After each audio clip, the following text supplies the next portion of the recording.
Michée chapitre 4, nous lisons du verset 5 au verset 9.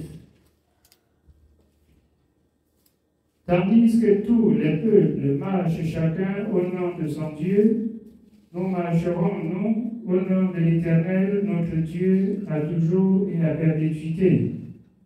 Amen.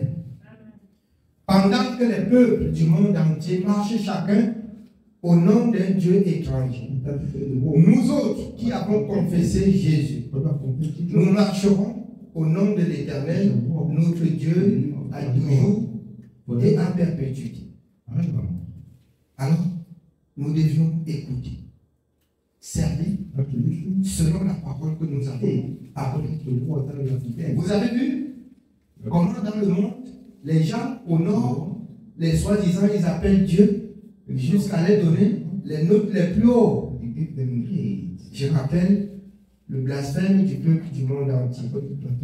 Nous aussi, nous devions glorifier le nom de l'Éternel afin que s'accomplisse cette parole dans une vision où l'Éternel m'avait parlé en disant: vos pères m'ont déshonoré toute leur vie et vous, en peu de jours, vous allez m'élever jusqu'au sud. C'est fait un matin et on a pris note. C'est dans mon petit livre. Ça fait aujourd'hui plus de 5 années.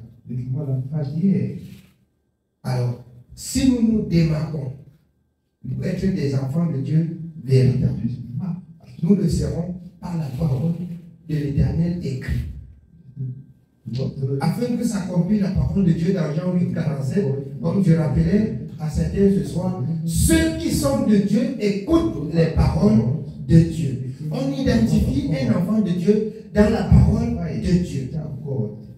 Un enfant de Dieu, c'est celui qui met en pratique la parole de Dieu. Donc je rappelais à ceux qui sont venus là ce soir que ce fut la première fois à Antioche qu'on appelle les enfants de Dieu les chrétiens.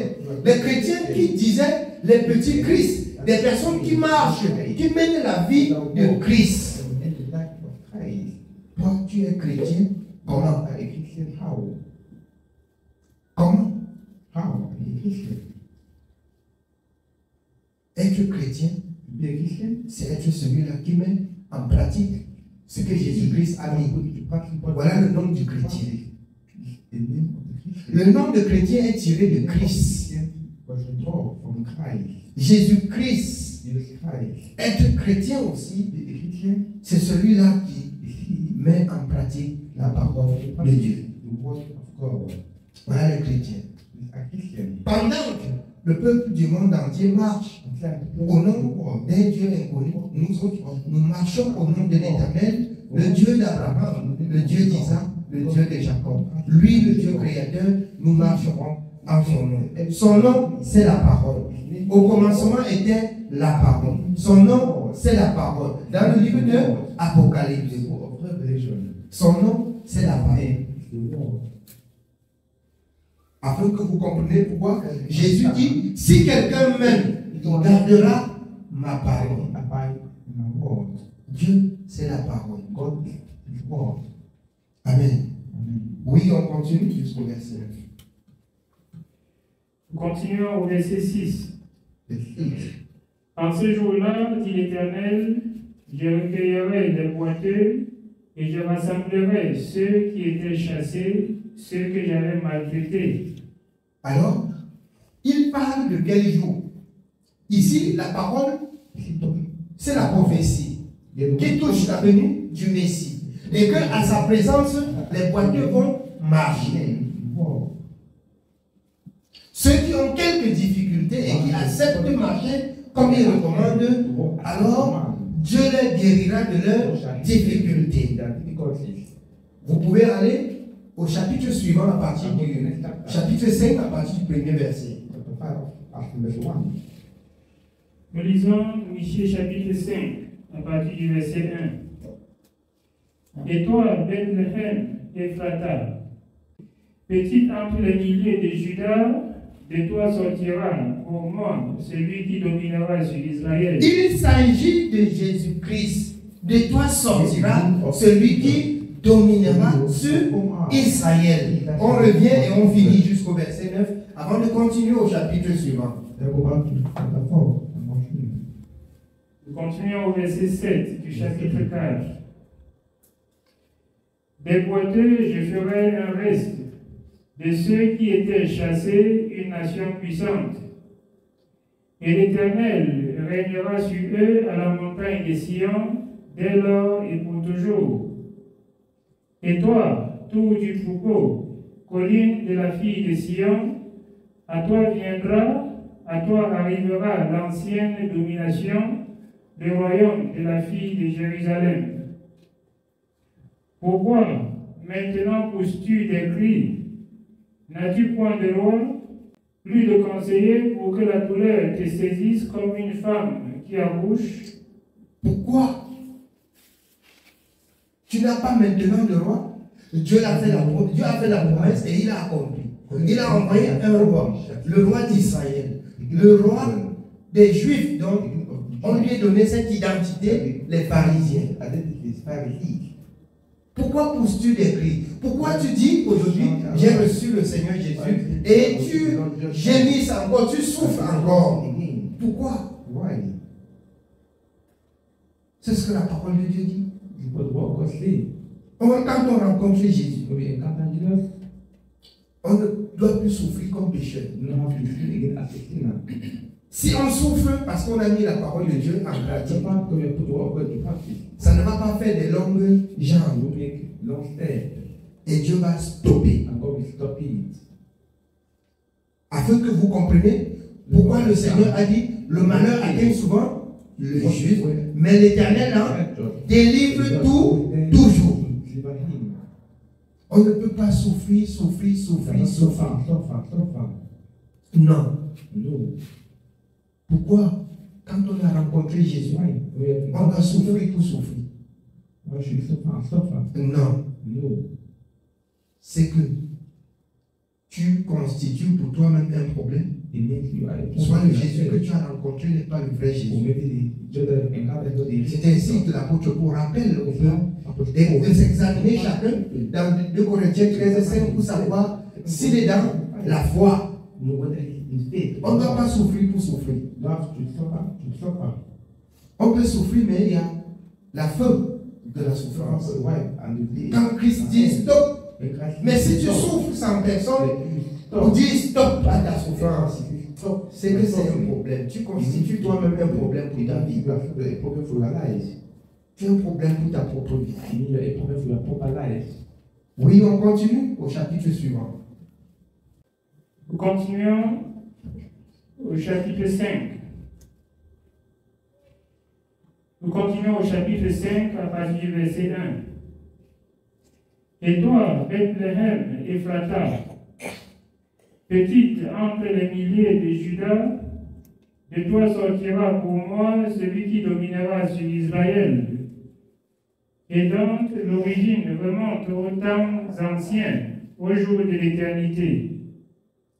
C'est pourquoi il les livrera jusqu'au temps où enfantera celle qui doit enfanter, et le reste de ses frères reviendra auprès des enfants d'Israël. Il se présentera, il gouvernera avec la force de l'Éternel, avec la majesté du nom de l'Éternel son Dieu. Rien ne pourra résister devant sa présence. Il se présentera et gouvernera avec la force de l'Éternel. Quand Jésus dit stop, ça s'arrête. À la souffrance, il dit stop, la souffrance prend fin. Quel est cet homme dont même le vent de la mer obéit? Même les tempêtes de la mer obéissent. Si la souffrance, tu continues à régner dans la souffrance, c'est que Jésus n'a pas dit stop. Et si Jésus ne dit pas stop, c'est tout simplement parce que ta vie n'est pas agréable. Ta vie n'est pas conforme à ce qu'il a recommandé. Il gouvernera avec puissance. Rien ne résiste en sa présence. Oui, on continue bien.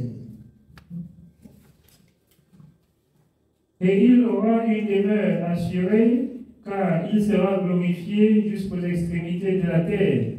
Il aura une demeure assurée. Il sera glorifié jusqu'aux extrémités de la terre. Donc voici à Douala. Hier on parlait de Jérusalem. Aujourd'hui, selon la parole de Dieu dans Jean 1, il est venu chez les siens. Ils ne l'ont point reçu. Il a versé au dehors à tous ceux qui reçoivent, qui croient en elle. Il leur donne le pouvoir de devenir enfants de Dieu, lesquels sont nés, ni de la volonté de la chair ni du sang, mais de l'esprit. Ceux qui obéissent. Il n'y a pas quelque chose qui va les empêcher de servir Dieu. Nulle part. Peu importe le géant démon. Peu importe la bête qui se présente, il va fraîchir. Et le nom de Dieu sera glorifié. Il gouvernera avec puissance, avec force. Lui, Jésus. Amen. On continue. C'est lui qui ramènera la paix. C'est lui qui ramènera la paix pour ceux qui avaient le trouble. C'est lui qui ramènera la paix. J'ai l'assurance que je suis sur le chemin. Beaucoup parmi vous sont rentrés ici étant brisés. Absence de paix. Oui, des insomnies, des nuits sans sommeil. Alors, des vies, la vie sans vivre sans vie. Vivre sans vie, ça signifie quoi? Vous avez préféré même la mort n'est pas venue. Vous avez choisi même la mort n'est pas venue. Mais quand vous avez rencontré Jésus, Jésus a dit, je vous donne la vie, je vous donne ma vie, je vous donne ma paix. Je ne donne pas comme le monde la donne. Et si vous avez reçu, la plupart d'entre vous peuvent rendre témoignage. La plupart d'entre vous peuvent témoigner. Si toi aussi, en Jésus, tu n'as pas trouvé la paix et la vie, interroge ta vie. Interroge ta vie. Interroge ta vie. Amen. On continue. Lorsque l'Assyrien viendra dans notre pays et qu'il pénétrera dans nos palais, nous ferons lever contre lui 7 pasteurs et 8 princes du peuple. Alors, quand l'ennemi va se lever contre toi, les pasteurs de l'Éternel, les princes de l'Éternel, il a constamment des anges qu'il envoie en mission défendre le peuple de l'Éternel. Quand l'ennemi va se lever, l'Éternel, il va aussi envoyer le défenseur du peuple. Et tu ne seras jamais atteint. C'est ainsi la parole de l'Éternel dans son 91e. Quand l'ennemi va s'agiter, quand la peste va prendre tout le monde entier, alors que 10 000, que 1000 tombent et 10 000 de tous tes côtés, et tu ne seras jamais atteint. Si tu gardes la parole, si tu veilles à ce qui est sorti de la bouche de l'Éternel, tu ne seras jamais atteint. Ça va tomber de tes côtés là. De tes yeux seulement, tu verras la rétribution de l'ennemi. C'est l'Éternel qui a dit, c'est pas moi qui dis. Ne me regardez pas comme si je fabriquais quelque chose. Amen. Oui, bien aimé, on continue. Nous continuons au verset 5. Ils feront avec l'épée leur pâture du pays d'Assyrie et du pays de Nimrod au-delà de ses portes. Il nous délivrera ainsi de l'Assyrien lorsqu'il viendra dans notre pays et qu'il pénétrera sur notre territoire. Le reste de Jacob sera au milieu des peuples nombreux comme une rosée qui vient de l'Éternel, comme des gouttes d'eau sur l'herbe. Elle ne compte pas sur l'homme, elle ne dépend pas des enfants des hommes. Le reste de Jacob sera parmi les nations, au milieu des peuples nombreux, comme un lion parmi les bêtes de la forêt. Elle ne compte pas sur l'homme. Elle ne compte pas sur les fils de l'homme. Elle compte sur Dieu. Cessez de compter sur les hommes. Cessez d'attendre les hommes. Confiez-vous à l'Éternel. Jusqu'à ce que Dieu rende pour vous la justice. Comme il a promis. Comme il a promis. Comptez sur lui. C'est vous qui chantez, comptez sur lui de honneur. Tant que dure le combat. Et alors, des petites tribulations, vous appelez tout le Cameroun. Vous appelez de gauche à droite. Vous demandez même le secours dans le monde. Comptez sur Dieu. Résistez à l'ennemi, jamais. Résistez-lui et il fuira loin de vous. Amen. Oui, on continue. Nous continuons au verset 7. Le reste de Jacob sera parmi les nations, au milieu des peuples nombreux, comme un lion parmi les bêtes de la forêt, comme un lionceau parmi les troupeaux de brebis. Lorsqu'il passe, il foule et déchire, et personne ne délivre. Que ta main s'élève sur tes adversaires, et que tous tes ennemis soient exterminés. En ces jours-là, dit l'Éternel, j'exterminerai du milieu de toi tes chevaux et je détruirai tes chars. J'exterminerai les villes de ton pays et je renverserai toutes tes forteresses. J'exterminerai de ta main les enchantements et tu n'auras plus de magiciens. J'exterminerai du milieu de toi tes idoles et tes statues, et tu ne te prosterneras plus devant l'ouvrage de tes mains. J'exterminerai du milieu de toi tes idoles d'Astarté, et je détruirai tes villes. J'exercerai ma vengeance avec colère, avec fureur sur les nations qui n'ont pas écouté. Amen.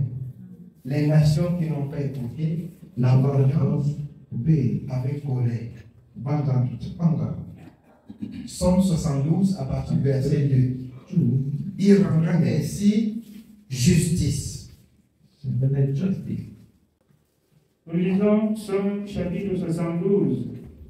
Commençons au verset 2.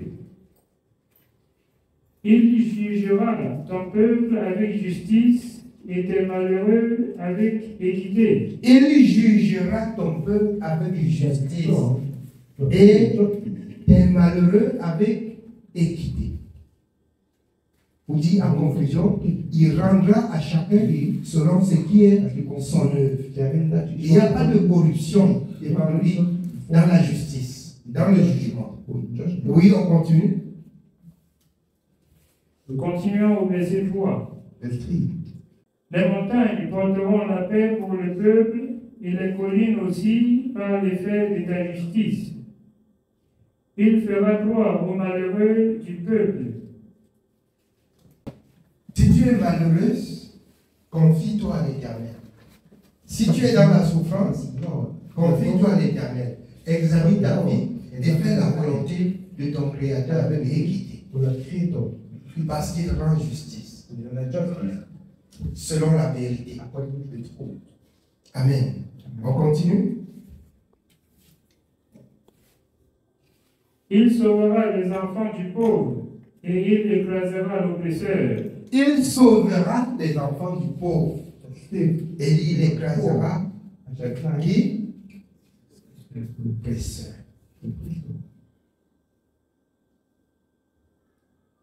Le pauvre. Garde la parole de Dieu. Tu peux être pauvre devant les hommes, mais précieuse, riche devant Dieu. Garde la parole. C'est pour cette raison que je vous dis le plus souvent que la richesse est spirituelle. La richesse est spirituelle. Amen. Oui, bien, on continue. Nous continuons au verset 5. On te prendra tant que subsistera le soleil, tant que paraîtra la lune de génération en génération. Il sera comme une pluie qui tombe sur un terrain fauché, comme des ondées qui arrosent la campagne. En ces jours, le juste fleurira, et la paix sera grande jusqu'à ce qu'il n'y ait plus de lune. Il dominera d'une mer à l'autre, et du fleuve aux extrémités de la terre. Devant lui, les habitants du désert fléchiront le genou, et ses ennemis lécheront la poussière. Les rois de Tarsis et des îles payeront des tribus, les rois de Séba et de Saba offriront des présents. Tous les rois se prosterneront devant lui, toutes les nations le serviront, car il délivrera le pauvre qui crie et le malheureux qui n'a point d'aide. Il aura pitié du misérable et de l'indigent, et il sauvera la vie des pauvres. Il les affranchira de l'oppression et de la violence, et leur sang aura du prix à ses yeux. Voilà ce que fait le zélé, le tout-puissant, celui que Dieu a mandaté pour sauver. Voilà ce qu'il fait. Parce qu'on ne doit plus parler sur le futur, on parle sur le présent. Ce sont ceux qui écoutaient la prophétie qui attendaient. Aujourd'hui, quand tu crois, c'est ce qu'il fait pour toi. C'est ce qu'il a fait pour moi. Amen. Oui, bien. Nous continuons au verset 15. Ils vivront et lui donneront de l'or de Séba. Ils prieront pour lui sans cesse, ils le béniront chaque jour. Les blés abonderont dans le pays au sommet des montagnes, et leurs épis s'agiteront comme les arbres du Liban. Les hommes fleuriront dans les villes comme l'herbe de la terre. Son nom subsistera toujours, aussi longtemps que le soleil, son nom se perpétuera. Par lui, on se bénira mutuellement, et toutes les nations le diront heureux. Béni soit l'Éternel Dieu, le Dieu d'Israël, qui seul fait des prodiges. Béni soit à jamais son nom glorieux, que toute la terre soit remplie de sa gloire. Amen. Amen. Amen. Que Dieu soit béni pour sa parole. Amen. Amen. C'est le message de ce soir.